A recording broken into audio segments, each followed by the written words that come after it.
Hello friends, હું શ્રુતિ કોટેચા. હું R K Doshi and company LLPમાં ઓગસ્ટ 2021થી આર્ટિકલશિપ કરું છું. મેઇનલી કોઈ પણ નવા આર્ટિકલ હોય એને શું શીખવું હોય કે ઇન્કમ ટેક્સ છે, GST છે, ઓડિટ છે, જેવા આવે ને એવા એમ થાય કે ના હું ફટાફટ આ બધું શીખી લઉં, પેલું છે.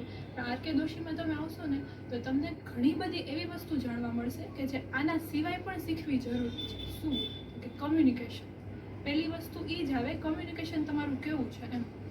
કમ્યુનિકેશનમાં કઈ રીતના તમને શીખવા મળે કે ઓરલ કમ્યુનિકેશન છે તો તમે કોઈ પણ ક્લાયન્ટ છે તો એની સાથે ડાયરેક્ટ ઇન્ટરેક્શન છે એ તમને કરવા મળે.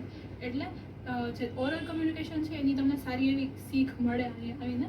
એ સિવાય મેલ કેમ ડ્રાફ્ટ કરવો ને એ મેલ જ તમને ડ્રાફ્ટ કરતા ન આવડતું હોય તો તમને ઓબ્વિયસલી સીએ બનીને શું કરી દેવાના. મેલ તો બેઝિક વસ્તુ છે, તો એ મેલ કેમ ડ્રાફ્ટ કરવો એ એક બહુ મહત્વની વસ્તુ છે જે તમને સીએ બન્યા પછી કે પછી સીએ કરતી વખતે તમને આવડવી જરૂરી છે. તો એ એક બહુ સારો એવો પોઈન્ટ મને આરકે દોશીમાંથી શીખવા મળ્યો છે.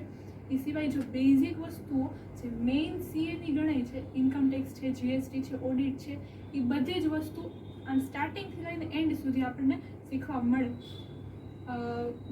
મેઇનલી મેં સ્ટેચ્યુટરીની ઇન્ટરનલ ઓડિટનું વર્ક કરેલું છે, પણ જ્યારે સિઝન આવે ત્યારે મેં ઇન્કમ ટેક્સ જે હોય છે એનું પણ ફાઇલિંગ બધું કરેલું છે. ઇન્કમ ટેક્સ ડિપાર્ટમેન્ટમાંય વર્ક કરેલું છે. એ સિવાય મને ઘણા બધા મોટા મોટા સ્ટેચ્યુટરી ઓડિટ જે છે એ કરવા મળેલા છે, જેનું 500 કરોડથી ઉપરનું ટર્નઓવર હોય. એ સિવાય મારા જે આર્ટિકલશિપનો ટેનર હતો એમાં એક ટ્રસ્ટમાં ઘણા બધા અમેન્ડમેન્ટ આવતા હતા, તો એનું એક રિસર્ચ એન્ડ ડેવલપમેન્ટનો ટાસ્ક છે એ મને મળ્યો હતો. તો એમાં પણ મારી અત્યારે સ્પેશિયલાઇઝેશન છે મારું એમાં.